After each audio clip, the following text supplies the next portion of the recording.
leadership to end violence against women and children. So pay attention, and then of course after it's ended in an hour or so, we will then move on to the next part of the program. So I'm going to ask the moderator for this session, Satanin Epie. He's going to come up now. He's a Chief UNFPA Representation Office to the AU and the United Nations Economic Commission for Africa. He'll tell us exactly what's going to be happening, and he'll be managing this next session. Let's welcome him with a round of applause.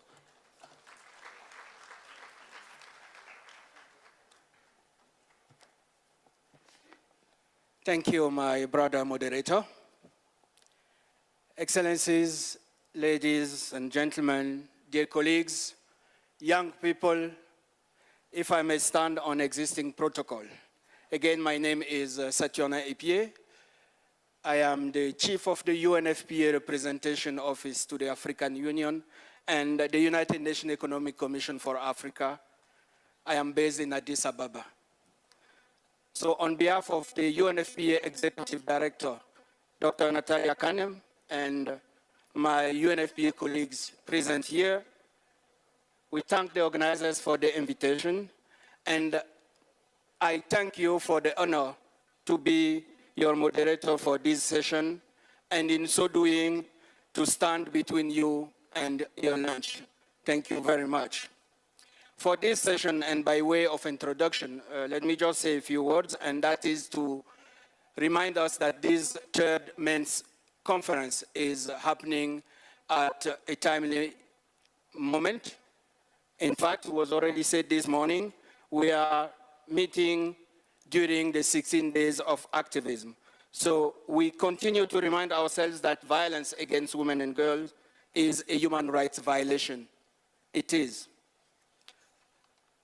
Therefore, we need more investment to prevent it from happening everywhere. Our session today is about violence against women and girls in Africa and its responses. With the organizing committee, let us get started with watching a video, and that video actually will provide an overview of violence against women and girls in Africa, and most importantly, on the ways in which Africans are continuing to respond to it. So if we may get the video please.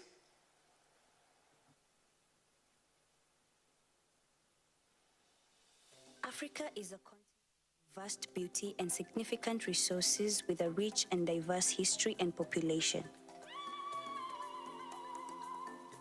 Africa has been known to be very rich in resources such as gold, diamond, oil, natural gas, copper, uranium, and others, with almost every country having a deposit of natural resources. Despite this, Africa is the poorest, as its resources continue to enrich other parts of the world. The region is alive with the agency of her people, captured through resistance, restoration, and ongoing resilience, despite challenges that the region continues to face. High levels of violence against women and girls undermines the very fabric of African societies. What is violence against women and girls? The Maputo Protocol defines violence against women in the following way. Violence against women means all acts perpetrated against women which cause or could cause them physical, sexual, psychological, and economical harm, including the threat to take such acts or to undertake the imposition of arbitrary restrictions on or deprivation of fundamental freedoms in private or public life in peacetime and during situations of armed conflict or of war.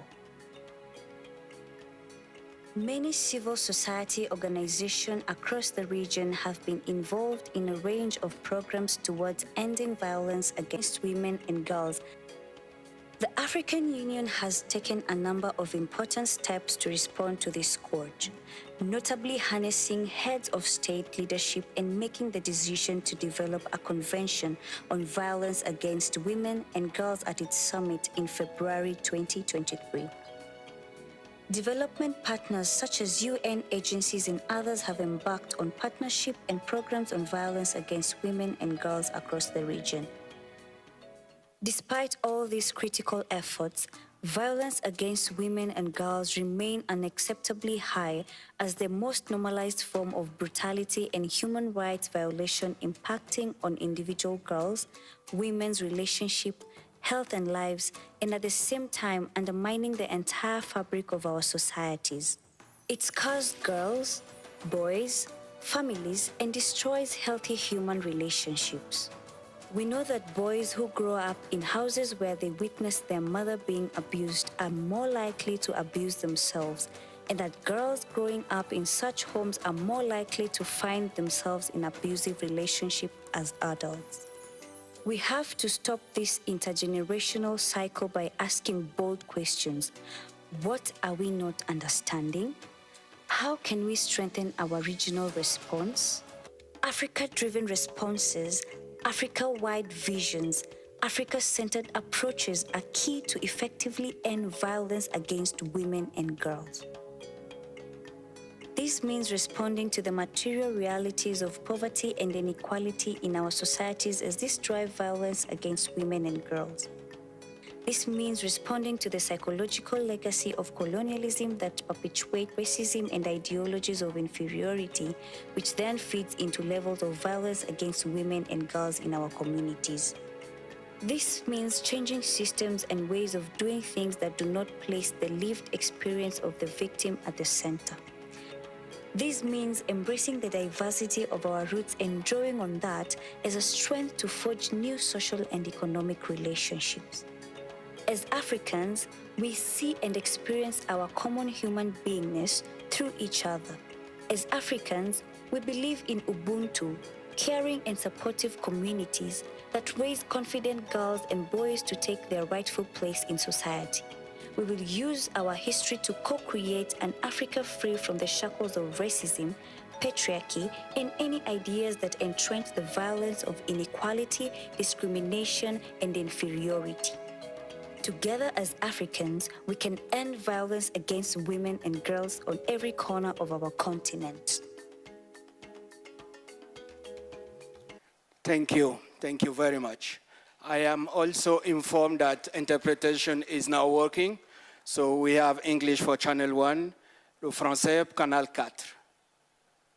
So you may please want to connect. So thank you very much again. So this video has, in the spirit of Ubuntu, underscored the need for Africa-oriented solution to end violence against women and girls. We'll now proceed with our program by calling on Monsieur Ali Jalim from the Union of the Comoros to do a presentation on the matriarchal system within the Comoros. Monsieur Jalim, si vous pouvez venir faire votre présentation et on vous accueille avec applaudissements.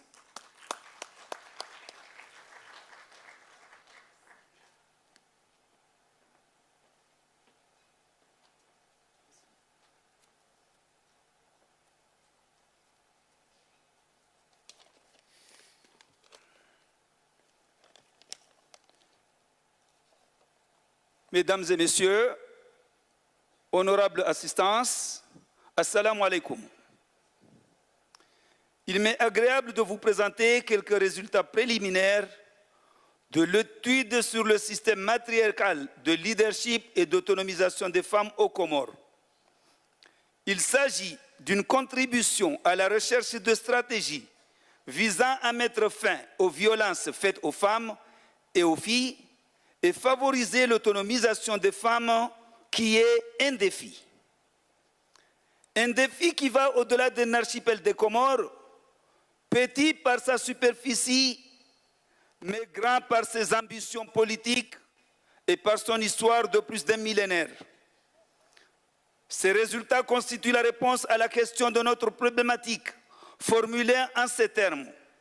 En quoi le système d'organisation de type matriarcal, confronté aux problèmes liés aux mutations sociales actuelles, est-il un facteur porteur de cohésion sociale chez les Comoriens, permettant de mettre fin aux différentes formes de violence faites aux femmes et aux enfants et favorisant leur autonomisation économique? C'est sans passion ni prétention aucune à l'exhaustivité d'un sujet aussi difficile qu'il n'apparaît aux yeux des profanes que je voudrais vous présenter ces résultats obtenus sur 2 pratiques ou coutumières comoriennes qui ont surtout retenu mon attention. Il s'agit du mangahouli et puis du grand mariage. Qu'est-ce que c'est que le mangahouli et qu'est-ce que c'est que le grand mariage? Le mangahouli est un système de succession et de transmission des biens immobiliers et fonciers au profit exclusif des femmes de la lignée maternelle. Quant au grand mariage, c'est une prestation sociale que tout Comorien doit s'acquitter pour avoir une place dans la société et en même temps un instrument intégrateur de l'individu dans cette société très hiérarchisée. Mesdames et messieurs, en priorisant les femmes et les filles dans la succession concernant la terre et les maisons le mangahouli leur confère une dotation initiale qui atténue grandement leur vulnérabilité. Ainsi, la femme dispose d'une maison qui la protège des affres de se retrouver sans abri. Le terrain leur confère des revenus financiers générés par la pratique de l'agriculture ou toute autre exploitation à des fins économiques et financières. Ces terrains servent souvent de gage pour accéder au crédit bancaire. Le grand mariage, pour sa part, apporte à la femme de l'or, de l'argent et autres biens meubles offerts par le mari et sa famille. Ces éléments constituent un important capital de base pour lui permettre d'investir et subvenir en partie à ses besoins prioritaires. Ainsi, l'or peut servir de gage pour l'accès au crédit, pour l'investissement ou pour faire face aux besoins liés à la santé et à la scolarisation des enfants, par exemple. L'argent peut servir de capital initial pour investir. D'autre part, il convient de souligner que toute femme entrant en mariage dispose d'une maison construite par son oncle maternel ou son père pour accueillir le mari dans le cadre du système de la matrilocalité prévalant aux Comores. De ce fait, en cas de divorce, c'est le mari qui est tenu de quitter la maison. La femme et les enfants sont à l'abri des violences et de la délinquance de la rue. Ces privilèges matériels accordés à la femme dans le cadre du système matriarcal des Comores dénotent les prédispositions de la société comorienne, donc des hommes aussi, à protéger la femme comme élément fondamental reconnu de la cohésion sociale. Ces prédispositions indiquent que dans l'imaginaire collectif des hommes comoriens, la femme est sacrée et doit être protégée contre les menaces diverses, notamment les violences faites aux femmes et aux filles. Cela démontre une pratique toute naturelle de la masculinité positive dans le pays, en faveur notamment de la lutte contre les violences à l'égard des femmes et des filles. Une analyse minutieuse de ce mode de succession appelle à soulever, avant de clore mon propos, une importante remarque, à savoir une distribution équitable des rôles des hommes et des femmes dans la société comorienne qui est en faveur des femmes et des enfants. Aussi, l'étude recommande une impérieuse nécessité de légiférer sur ces 2 coutumes qui protègent les femmes et les enfants contre les violences qui leur sont faites ou pour leur inclusion économique et financière dans la société. Je vous remercie de votre bienveillante attention.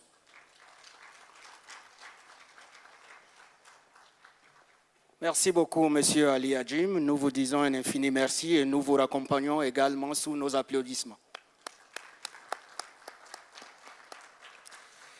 Ladies and gentlemen, again, an effective response to violence against women and girls in Africa means that all of society needs to be involved.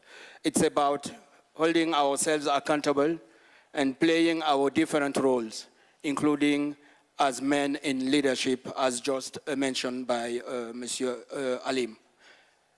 Now, the pre-consultation have always been a critical part of these conferences, in which male leadership and women's leadership across respective sectors meet to share their intervention and to talk about what they're involved in responding to violence against women and girls in Africa. They also report progress and make agreements on how to move the agenda forward. This year, in 2023, the consultation focused on reporting on progress, on delivery on previous commitment stipulated in the Kinshasa Declaration, as well as in the Dakar Call for Action. The consultation also focused on exploring what positive masculinity indeed means in their different contexts. And the consultation talked about what is the key content from the African Union Convention that relates to their respective sectors. So now in this next part of our session, we will have a panel who will be providing feedback on the respective consultation and sharing outcomes. We have a total of 6 speakers to do so. I will ask them to appear on the scene, on the stage, in group of 3. So we will call first on the first group of speakers, which will be constituted of Ms. Nasma Sandi from the Comoros,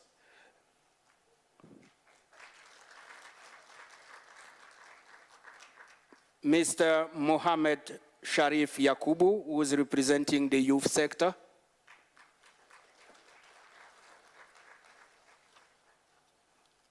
and the third one in this group is Mr. Tabo Limeni from ABSA, representing the private sector.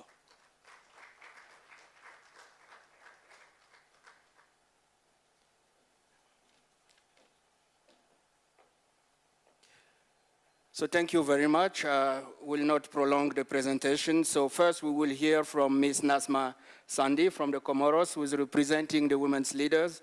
Their consultation took place on 30 to 31st of October in Moroni and was convened by the African Women Leaders Network, AULIN. It centers women's leadership to ending violence against women in the region and leveraging positive masculinity as an allyship. To tell us more, I will now call on Ms. Sandi, please.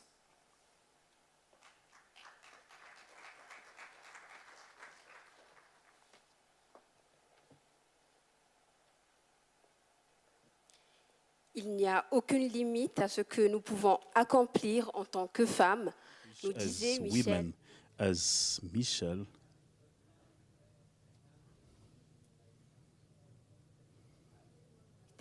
Bonjour.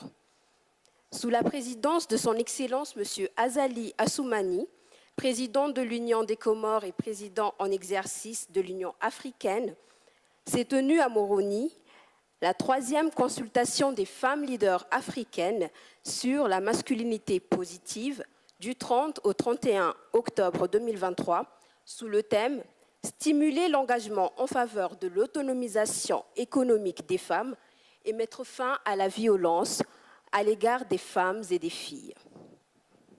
La rencontre fut co-organisée avec le réseau des femmes. So this meeting was co-joined with the network of women under the leadership of Madam Ellen Johnson Sirleaf, the former president of Liberia.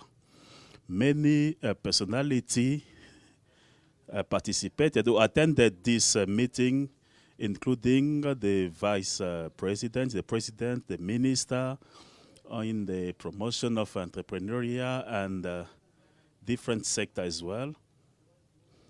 And those consultations were led under the leadership of the UN, under the office of the Special Envoy of Women, of Peace and Security, and the direction of Gender and Youth under the authority of Musa Faki Mohammed, the president of the Commission of Union Africa in partnership with the Ministry of Health of Comoros and the agency of UN, especially the entity on the equality of sex, which is ONIFAM, the NUD, and the UNFPA. So the leaders, the women leaders have talked to the President Azali as the headmaster, who is the champion of the positive masculinity to end the violence on women and girls, and to appreciate the engagement of the President of African Union led by the value and tradition of Comor to end violence against women and youth, and to promote the autonomization of women. So based on the engagement on the African Union, which is the decision on the decree of the negotiation of the Convention of the African Union to end the violence against women and girls, and the putting in place of this initiative will not be enough to end. So that's why the women have affirmed with the strong word so that they may include men actively, including boys, as ally, and to collaborate with women so that they may contribute to resolve problem, but as well to collaborate so that they can prevent and eliminate all form of discrimination and violence against women and girls in Africa. So they've expressed their appreciation through the matriarchal system in Comoros, which was presented. So I'm not going to go in deep of it, as Mr. Charlie have spoken about it. So in general, the recommendation was made by these ladies, and which could contribute in many contributions on different topics. So after the conference on the positive masculinity has called for this action. The firstly is to encourage the to go to the informal education, including the positive tradition and value, so that we may have a future that is good for our next generation. And secondly is to eliminate the exposure of those who are in a war zone, this which is impacting on the well-being of the humanity. So in third, this consultation have adopted this recommendation. Firstly, for community, for matriarchal community, we had 4 recommendations that is made. Firstly, on the promotion of access and the control of women in the properties, access to quality education for women, for girls and boys, the representation in the political parties for women, and to have enough budget in the countries of African Union. So concerning the autonomization, which is economic, we had 8 recommendations, which firstly is to bring the strategy of autonomization for women, the mobilization of resources to invest in the violence against gender, the Pan-African campaign with men so that they may mobilize in good practice of positive masculinity, which is there to support the financial freedom for women. And we have as well access to digital education, which is going to bring dignity and power, economic power to the women. So we have creation of institution for women, capitalization of numeric institutions so that may boost income, financial income for women, and to guarantee access to finance and solution with by using the model of success and encouraging women to have their own pattern. The third recommendation is about the positive masculinity, in which we have 5 recommendations which was made. including excluding President State was being designed as a champion who is going to promote positive masculinity, and they're going to lead and being a model in positive masculinity. Secondly, the demystification of the terminology of positive masculinity by giving a proper definition and good practice. And as third recommendation, we have the acknowledgement of the patriarchal system in the matriarchal system by encouraging by creation of a good politics or policy which is going to give the leaders, women and bring the transformative leadership.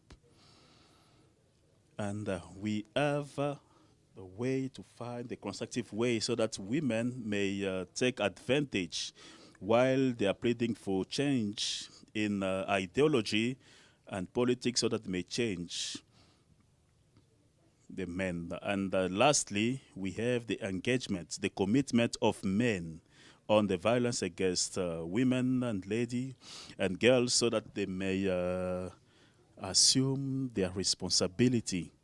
The last recommendation concerns the Convention of African Union on the violence against women and ladies. Firstly, it will be to have the education of children in respect to the law and for the transformation, effective transformation of our society. Secondly, to put in place mechanism of follow-up and implication of community and the traditional leader, religious leader in this transformative way. Thirdly, to make sure that the Convention on the Elimination of Violence, to make sure that the elimination of violence against women and girls as defined in his preamble as a clear vision of Africa which is peaceful without violence and safe, where positive masculinity can accompany feminities, a positive femininity that is represented by women and by women who are strong. In fourth position is to ensure that all the state members, they may work together to eliminate the violence against women and girls. Fifthly is to have a database by having a strong partnership, public and private partnership. And the next one is to constitute the gender and comprehend the belief which is bringing this speech on the gender.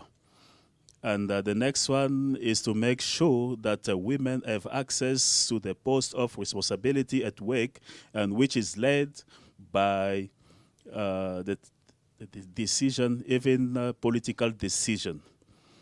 And the next one is the translation of initiative politics, and that altogether the ladies who met in Moroni have made a special recommendation, which is to plead on the sanction which is affecting women in Niger and in other specific countries in Africa. I thank you. Immediately next, we will hear from Mohamed Sharif Yakubu, representing the youth sector, and their consultation took place on the 14th of November. Yakubu, please.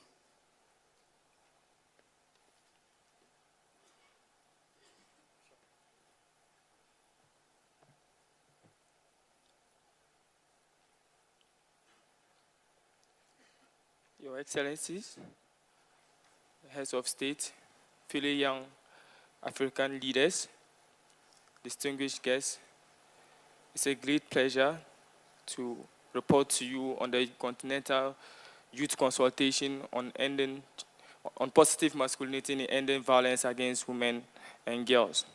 But before I proceed, I would like to express my sincere gratitude to the government of Senegal and UNFPA for facilitating one of the biggest consultations, one that brought together about 120 plus youth leaders across Africa and the AU member states to discuss and share their perspective in the progress made from the first and second AU Men's Conference. I'm just basically going to do two things. First of all, I'm going to give you a brief background of the consultation and then take you through the recommendations that come from the discussion we had as youth leaders. As I mentioned earlier, the consultation brought together about 120 young people.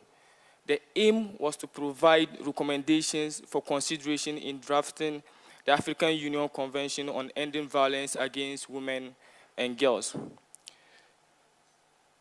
We, the youth leaders of Africa, urge the African Union to recognize and enable our potential to flourish towards the transformative progress that is needed for the attainment of Agenda 2063, while unlocking the dynamism and creativity that is embodied by every young person in Africa. The participation included youth groups across Africa, where we had moderators who helped in moderating two different sessions, the plenary session and a breakout sessions. Basically, the breakout sessions was to gather ideas, young leaders and youth leaders who are working in the area of championing women's rights and fighting all forms of violence against women and girls, to share their experiences, to share their interventions, how far they have come, the gaps that existed, and the opportunities that are available, so as for us to be able to come out with recommendations that will serve as foundation in drafting the Convention on Ending Violence Against Women and Girls in Africa. So these are some of the recommendations that came from the discussions. We recognize the exponential effect of the digital world. We cannot underestimate the risks and vulnerabilities that young women and girls face online. And that is why we, the youth leaders, believe that raising awareness of cybercrime and online violence against women and girls be incorporated into policy and lawmaking. We also acknowledge the challenges that is posed by the normalization of violence within societies, within our traditional perspective, and within all forms of social and cultural factors. And that is why we, again, propose that government of nations should provide support for educative programs, one that directly targets young men and women while giving them the opportunity, providing them with a comprehensive understanding of what constitutes violence against women and girls, for us to be able to have a safe environment for them. And in order to promote positive masculinity for transformative progress, we highly recommend that you involve youth in the decision-making process at all levels, because that is when we are able to bring our ideas and share our perspective as far as violence against women or girls, violence against women and girls are concerned. But the most important thing we must acknowledge is the diversities that exist, especially what it means to what violence means for different sets of different girls in all aspects. And that is why we recommend taking inclusive steps, one that directly targets to promote women and girls from any form of violence. But then most importantly, it is a sad reality, but it is true, that women at every point in time have to constantly fight for their rights, especially in terms of accessibility within underserved, and underprivileged communities. And that is why we propose that immediately these particular recommendations are being done, immediately the convention is done, governments of all countries must first of all ratify it as soon as possible, localize it, translate it into all forms of languages so that it will be accessible to the average individual, the average girl, for them to be able to really understand what their rights are and be able to use it, while providing funding for its implementation. And I cannot emphasize more the importance of sourcing both domestic and international sources of funding for its implementation, especially with regards to initiatives that are targeted in promoting positive masculinity in ending violence against women and girls. We also think that advocating for justice and support, especially in terms of legal frameworks, one that directly is survivor-centered, in order for them to be able to get things like counseling, hotlines, and all forms of medical support they need. And for you as government and for you as African Union leaders to guarantee our active participation as young people in the development and execution of the convention, we propose that you integrate youth-focused accountability into the framework so that we'll be able to you'll be able to guarantee our participation in that regard. But then we also think that comprehensive legislation should be in place, one that directly criminalizes all forms of violence, and ensuring and enforcing that perpetrators are accountable for their actions. But then we are all aware of the importance of data in bringing out policies that are evidence-based and interventions that directly reflects the situations on the ground.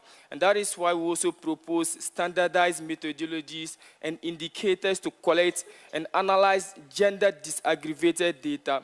This is to be able to inform the evidence-based policies and intervention we had. And then finally, we think that quality services are very important for survivors of gender-based violence. And that is why we propose that including economic empowerment programs and supporting the safe reintegration of survivors into our society is very crucial, and governments must take it as one of the important things in their discussion. In conclusion, ladies and gentlemen, there are two things we need to note.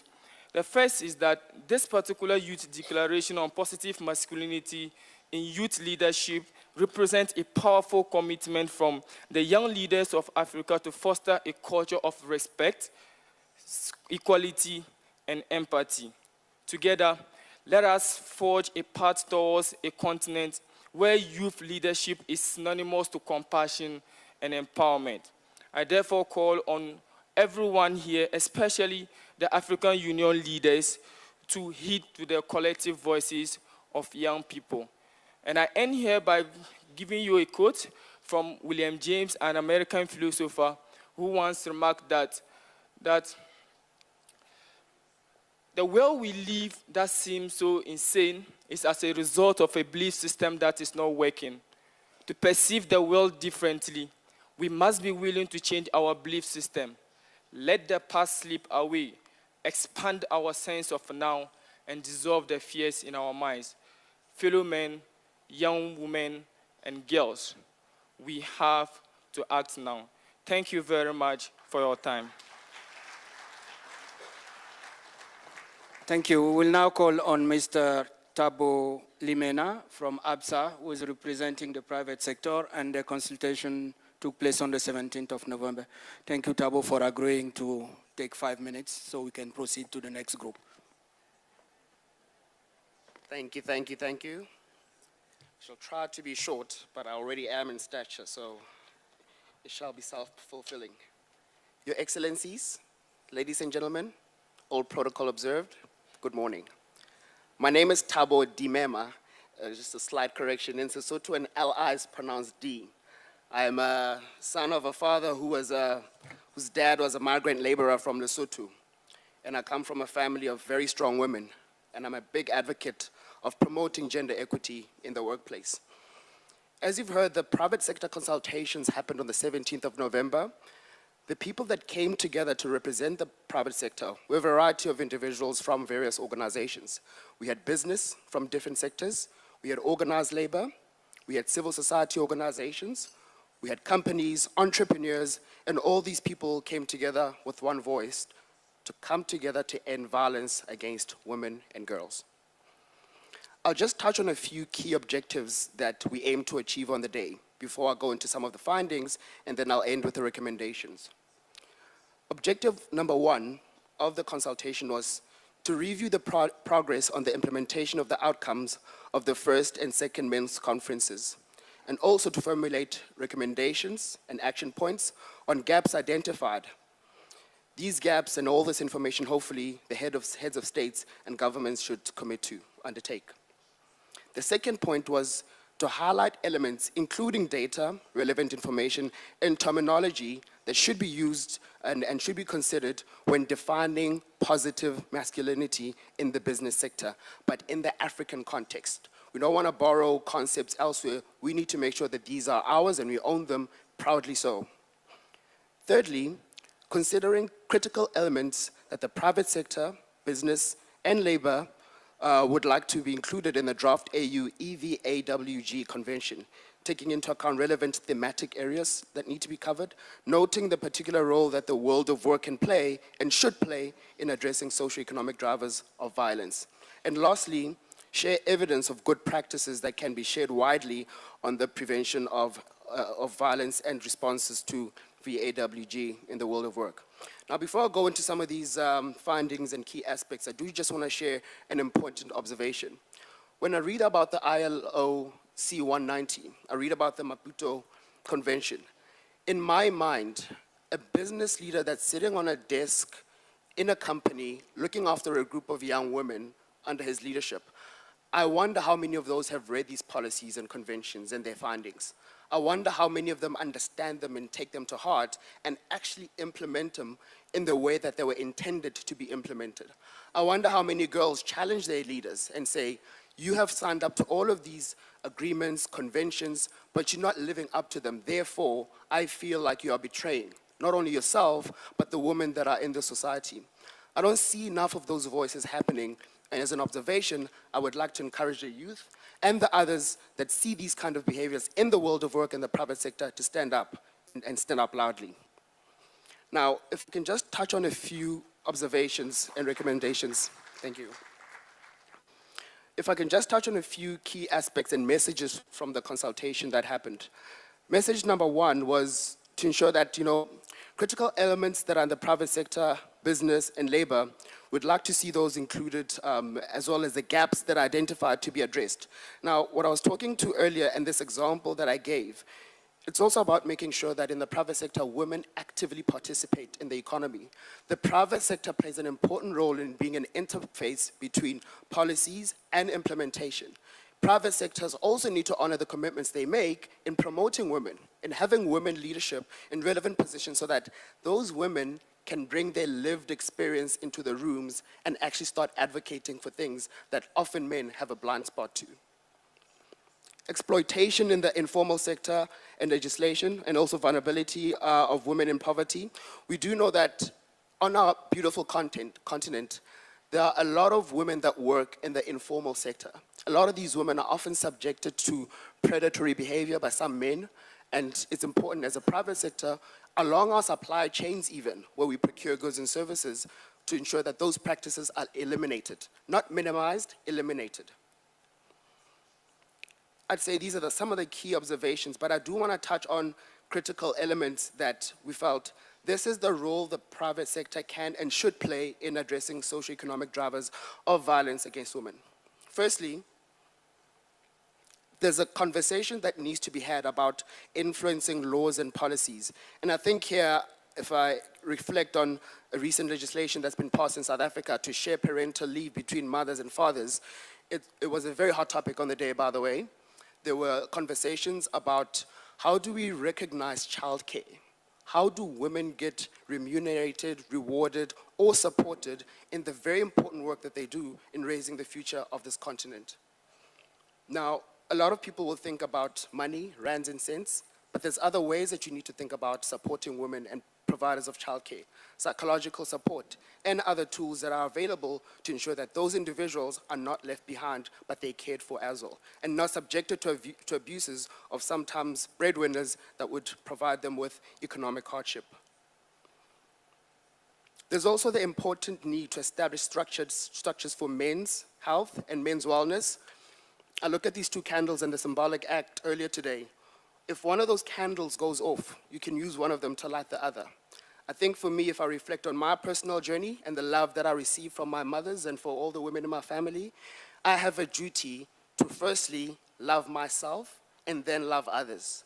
So therefore, I think there was one business leader that once said, you cannot lead a nation of people if you do not love those people. And similarly for men, they cannot show up in rooms and be allies if they haven't dealt with the demons and the issues that they have. So when you talk about issues of mental health and wellness, I think for us as men, we need to have honest conversations with ourselves, find out what are our triggers, what are our issues, and I think the private sector has a very important role to play here in providing resources, support, enabling conversations, not just within their companies, but across the sector to ensure that these issues are dealt with. Common themes, nuanced themes, all themes should be dealt with. And lastly, if I can share some evidence of good practices more widely in the private sector, I mean, there's campaigns, there's various training initiatives and activations that individual organizations do, and some of these touch on school programs. We do know that we need to raise a future of good men after us, and movies such as What About the Boys, that talk about positive masculinity and touch on issues of GBV are quite critical. And lastly, if I can close with some recommendations that came out from the session. Recommendation 1 from the private sector, data collection and reporting. It's very important that we're able to measure our progress. Therefore, data is quite critical. Now, in our continent, we do know that we have issues of data, and this is one of the things that's recommended to ensure that progress is measured across private sector, civil society, and all participants. And also a centralized reporting system in some cases that will enable standardization and also mutual learning. Gender equality strategies. These are the strategies that organizations need to put intentionally to ensure that they're able to also show that they are advocating for women empowerment and advocating for gender equity, and also eliminate violence and perpetrated against women and girls. And lastly, if I can just close, because I'm mindful of time, reporting and impact. Themes of ESG, commitment to UN SDGs, all of those sound great, but I think as you heard from earlier, the time for talking has ended. Let's report results that show progress. Let's report results that show real impact, and those that are not able to show the impact of ending violence against women and girls, we need to have a serious conversation. Thank you.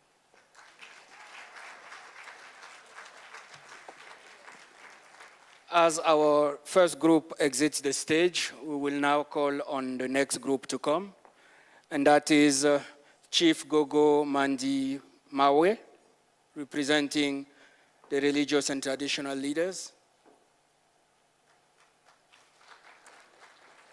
Dr. John Oti Amwa, representing the academia. And Dr. Anthony Ajayi, representing civil society.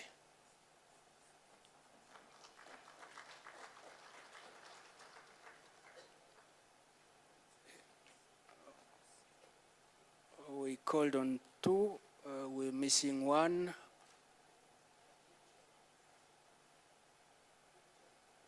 Okay, thank you. So maybe in the interest of time, we can take the first one, and that is Chief Gogo Madiwame, representing the religious and traditional leaders, and the consultation took place from the 17th to the 18th of October in the Democratic Republic of the Congo. Chief, over to you.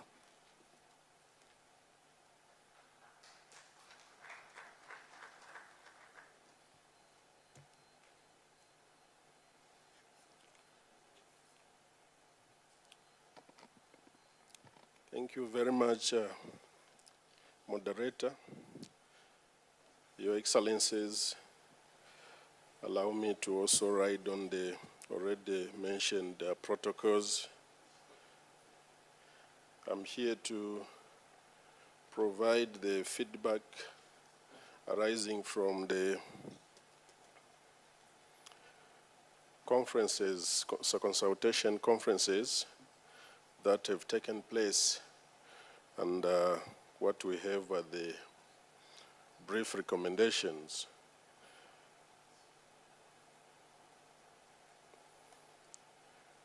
We had the first 2 conferences, one which was held in Dakar, Senegal,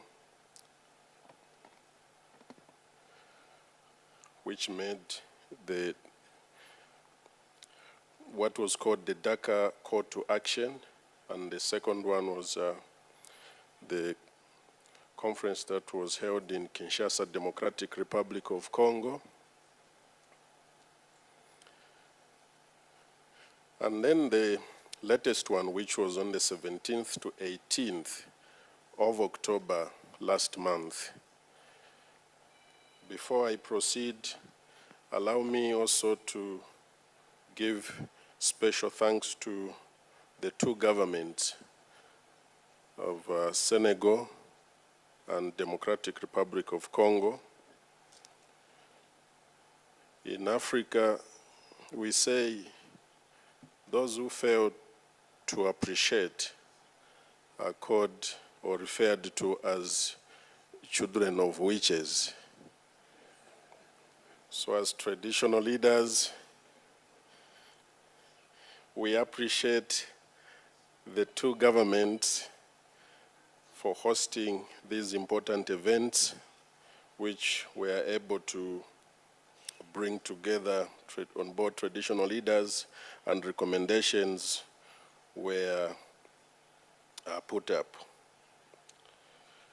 Allow me also to thank the AU Commission, the UN Women, UNFPA, UNDP, and the MONUSCO for their continued support to the mobilization and capacitation of the tradition and religious leaders through the Council of Traditional Leaders of Africa, which is called COTLA.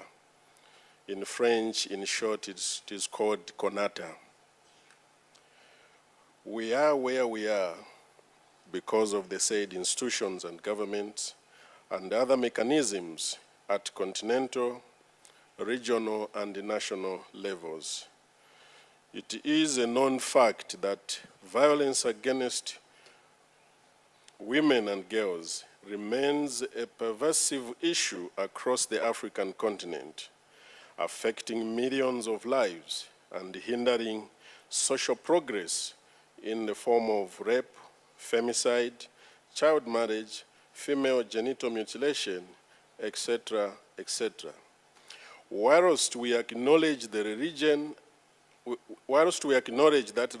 and culture have been the key drivers to these social norms and stereotypes, we are committing through the declaration and recommendations that culture and religion should be part of the solution and not part of the problem. We are also committed to promote positive masculinity in Africa by bringing the African man back to the original respect of an African woman as a mother to humankind. We must reclaim positive African cultures that protect rights, dignity, and Ubuntu.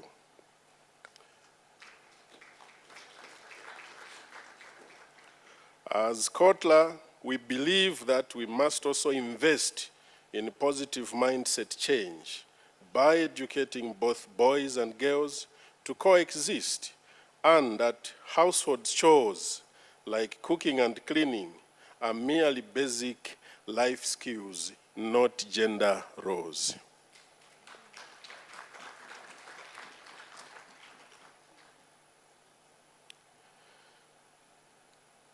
We strongly commit ourselves to positively contribute to the decisions of the African Union to develop, adopt, and implement the African Union Convention on Ending Violence Against Women and Girls. And we also commit zero tolerance policy towards all forms of violence against women and children, and fully supports all the charters, protocols, and initiatives on women's rights. We also seek urgent operationalization of the commitment to institutionalize a structure for a systematic and continuous engagement with tradition and religious leaders, including our strategic participation and interaction with heads of state and various AU champions and other mechanisms as adopted in the Dakar Call to Action. We say so because we believe that when we are there, when heads of state are meeting, and if there is an issue that arises bordering on the institutions of religion and culture, we should be readily available to be engaged and possibly find answers. We also support the establishment of centralized platform for traditional and religious leaders at all levels with the AU member states, regional, national, and local government levels. I thank you.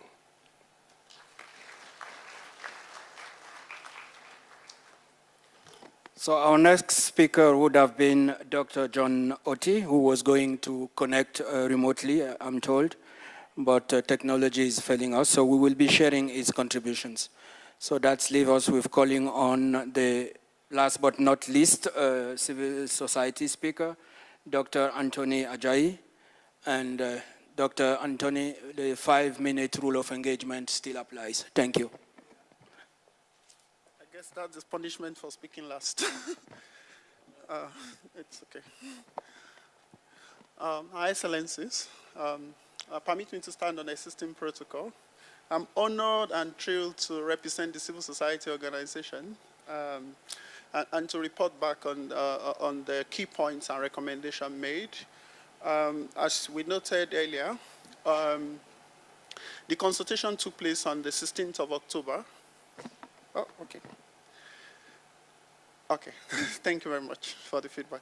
So the consultation took place on the 16th of October 2023, and it was convened by Gender is My Agenda campaign. A total of 320 Africans took part in the consultation. They are not only from, residing in the continent, some are also from diaspora. And they represent 220 organizations.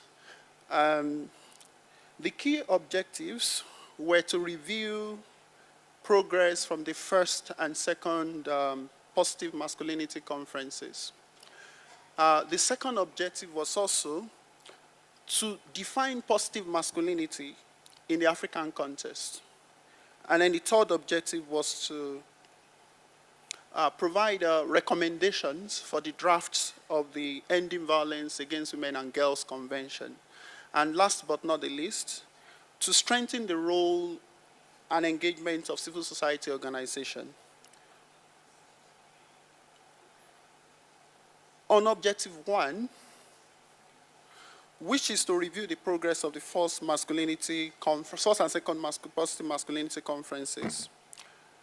I think the key point to note is that while it is important that there were presidential declaration to end violence against women and girls in these two conferences, progress in terms of implementing the recommendations remains slow or non-existent.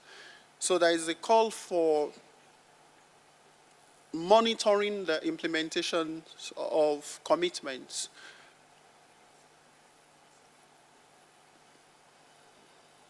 Also, we also noted a lack of resources in implementing some of these commitments.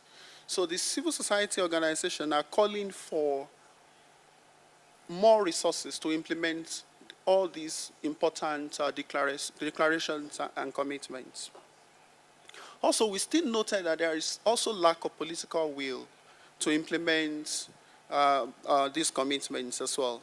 So we call for more political will from our leaders to support programs, policies that aim to address violence against women and girls.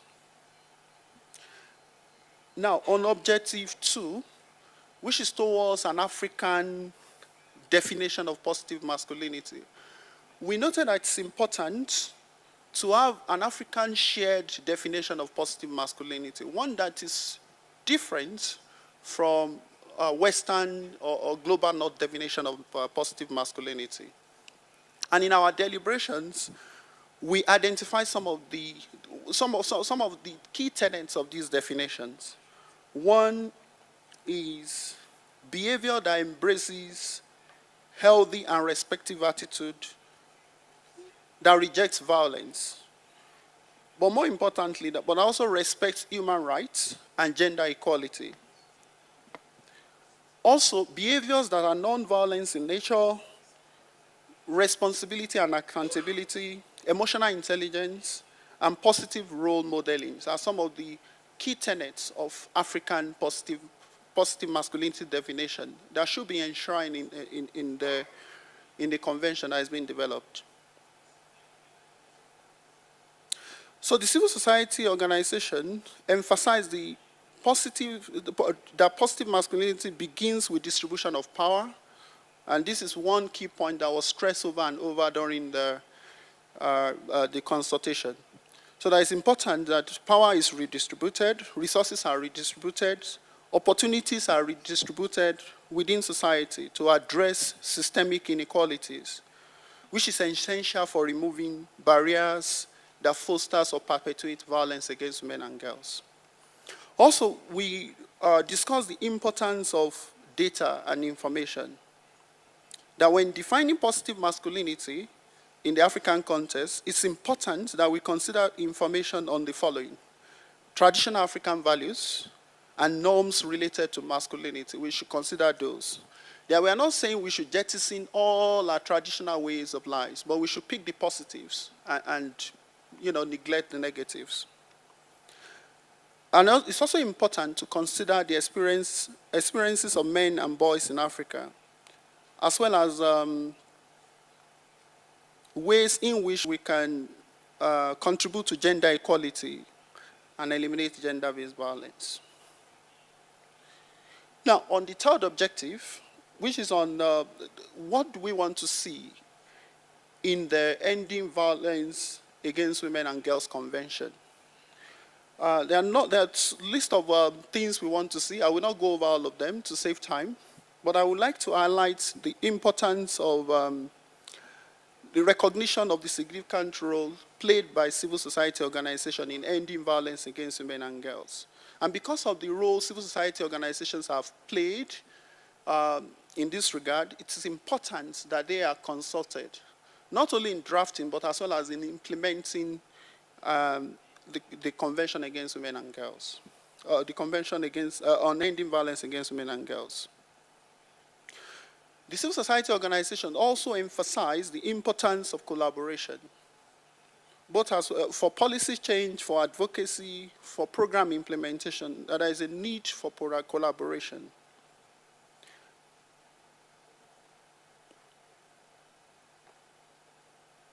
We also, underscore the importance of partnership with governments, with international organizations, with the private sector, to leverage resources across board, so as to strengthen our advocacy efforts towards inclusion and women's and girls' empowerment.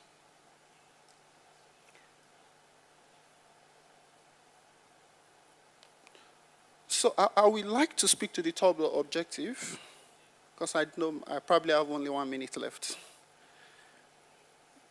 Okay. Now, on strengthening the role of civil society, role as well as engagement of civil society,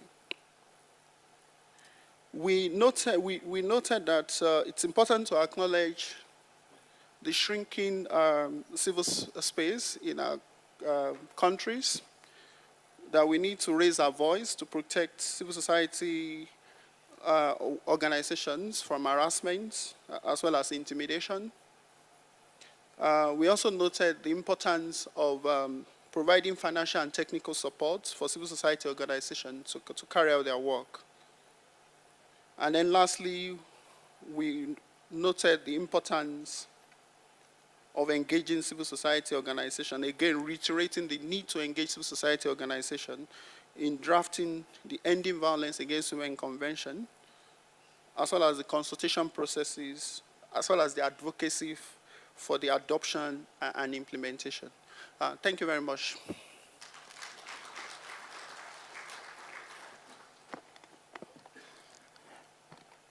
Please join me again in thanking all the presenters for their outcome of the consultation that they've shared with us. We also take this opportunity to thank the member states and partners who convened these consultations, and we are acknowledged and recognize the richness of the outcome of those consultations. Excellencies, ladies and gentlemen, based on the outcome of the consultation that we were just reflected and gotten feedback of, I think we may want to reiterate the urgency of the continued investment and the leadership and the collaboration and the coordination that is needed to end violence against women on the continent. We also say in a general manner that ending violence against women and girls is definitely progress towards the achievement of the Agenda 2063, the Africa we want. It is progress towards the Agenda 2030 of the SDGs, and it is key to the people-centered development. And here I include, as called by the International Conference on Population and Development, whose next year will be celebrating its 30th anniversary globally. So all these framework in order to reach them, ending violence against women and girls is key. On that note, let me again thank you. Let me thank the organizers, thank the speakers. I also want to thank the interpreters, including the sign language, and I'm handing it over back to the program director. Over to you. Thank you very much. Thank you, Mr. Appiah. Thank you. We were planning with him to defer a bit of the discussion, but you've managed it so well, we've gained a little bit of time. So perhaps we could open it to the floor under your facilitation as well for some comments. You've had the feedback from the various consultations, and wherever you are seated, you've got these microphones. You could interject. But we won't go beyond 15 minutes, if that is okay, Your Excellencies. Just managing the time here before we go for lunch. Yes, ma'am, please say who you are and who you represent. The mic in front of you and make your point. Thank you.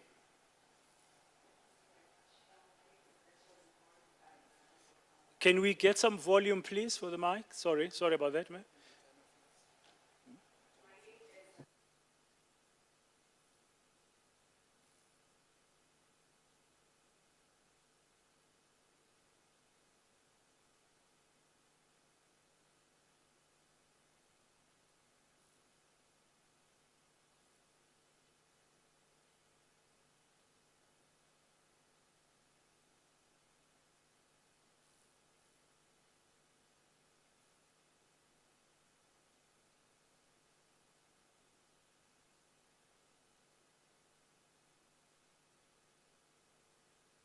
Thank you, ma'am. I think the question is noted. We just want to hear more of your comments and remarks. And the question is an important one. What steps are going to be taken to make sure that what people commit to is actually implemented?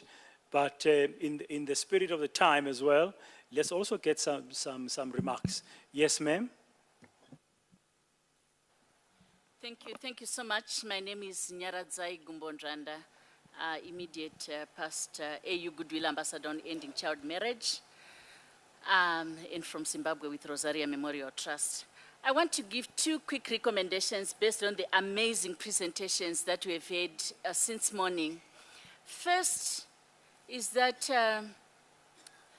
as we work on the convention and equally for positive masculinity, is to reposition the economic issues. My Africa is poor, but I lick the spoon.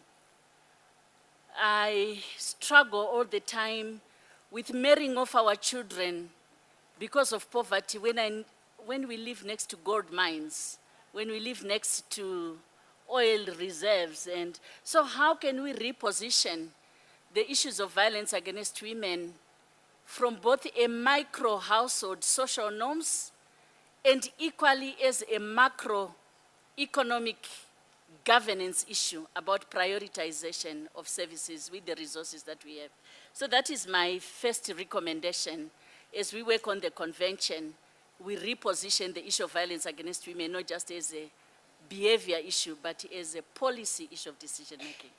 The second recommendation that I have, I live in my village, is how our government's partners can significantly resource consultations around the convention, around positive masculinities in our communities, because the process of developing the convention in itself is a transformative process.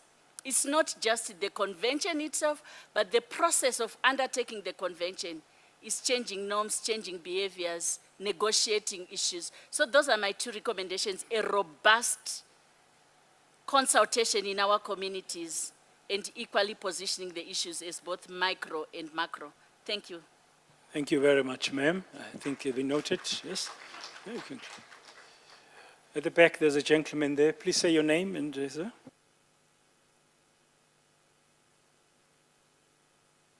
Is your mic on?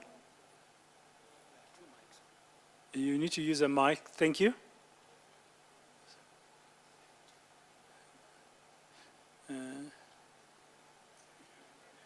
There's a button you press there.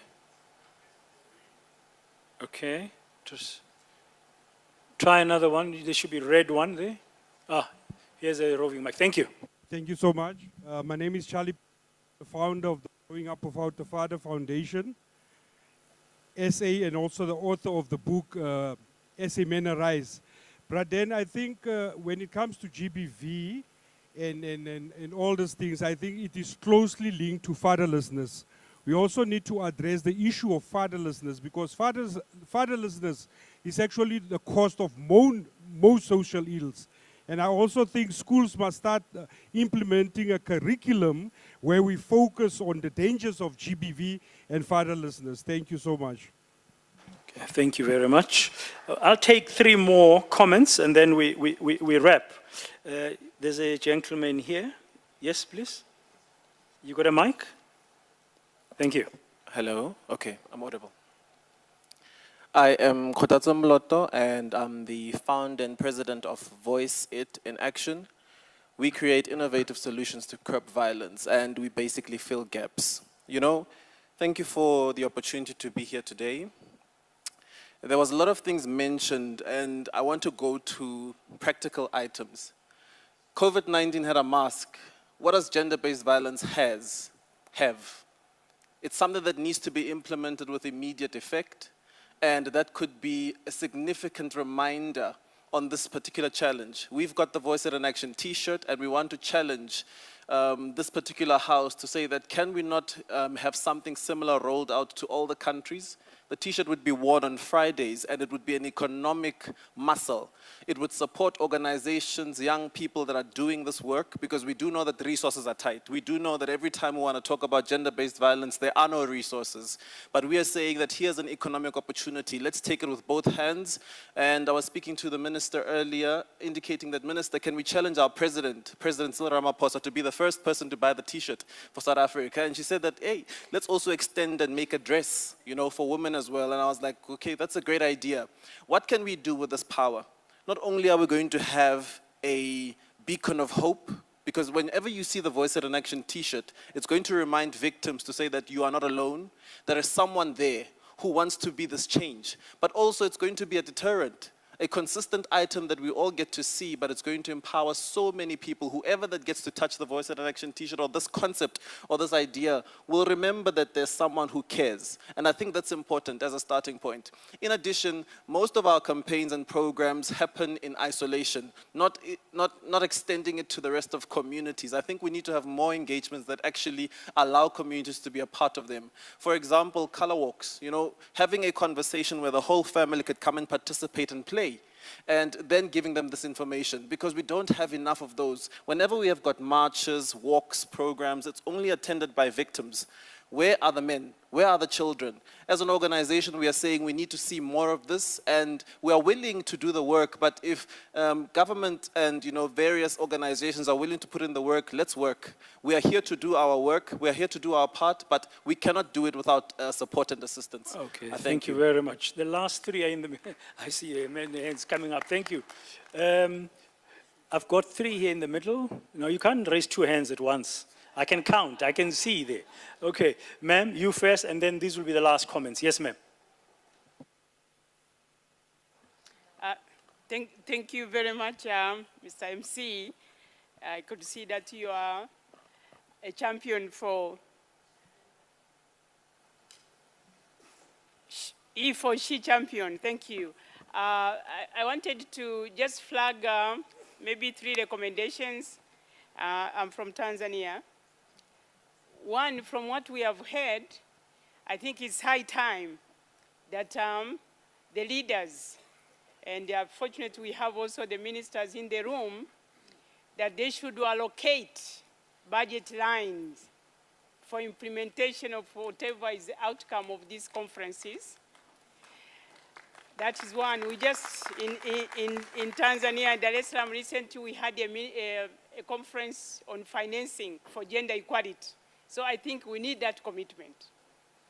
Two, in the context of the Great Lakes region in 2011, the heads of state from 12 countries committed themselves. They had a special summit on sexual gender-based violence, and they declared zero tolerance on SGBV, and they undertook to launch national campaign for zero tolerance on SGBV. I want to pull out this, and this become one of another commitment.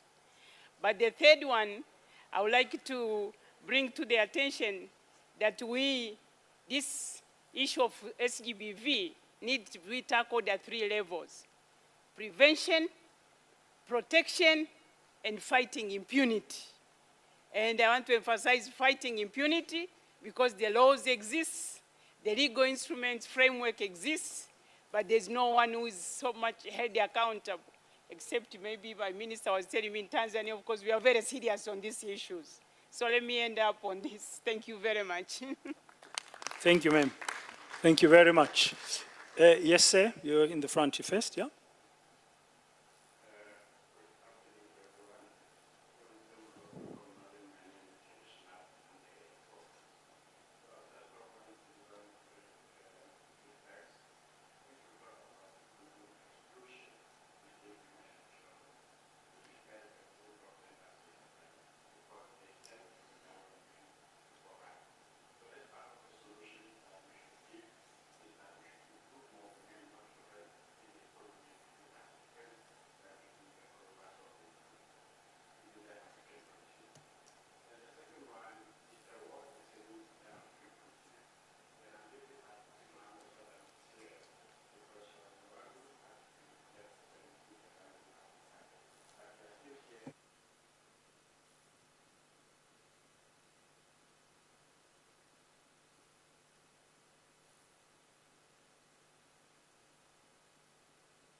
Thank you very much. In fact, the 4th session this afternoon will be about the boy child. Yes, sir, in the tie there, and then next to you, the last comment for the session. Thank you.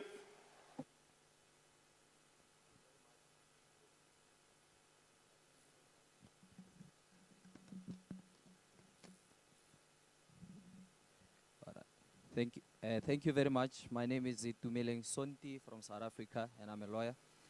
I just want to mention a few things that I think we also ought to consider in this convention. With gender equality, it should not be associated with the advancement of women only, but it ought to be viewed as a broader enterprise that seeks to advance society as a whole. I think a lot of speakers before me have mentioned that, of course, we young people, we do, and as young men, we do want to contribute to this, and I think ministers and a lot of dignitaries have said that are here. We do want to advance this, and we need to look at while. Can you hold the mic closer to you, sir? Okay. It keeps on. Thank Thank you. Sorry about that. Men are viewed as a group. I think we should all look that there are not all men are powerful, and because we are talking about positive masculinity and leadership, some of particularly also low-income and minority men are marginalized and subordinated by traditional power structures.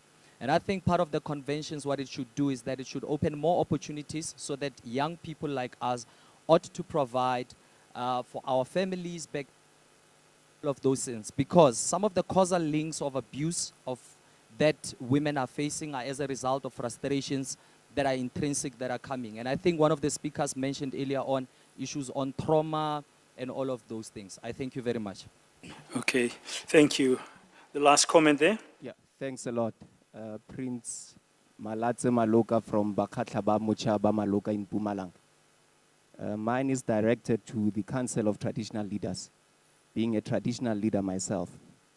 Now, at the heart of the continuation of the violence against women and children is that we as traditional leaders believe that these institutions solely belong to men.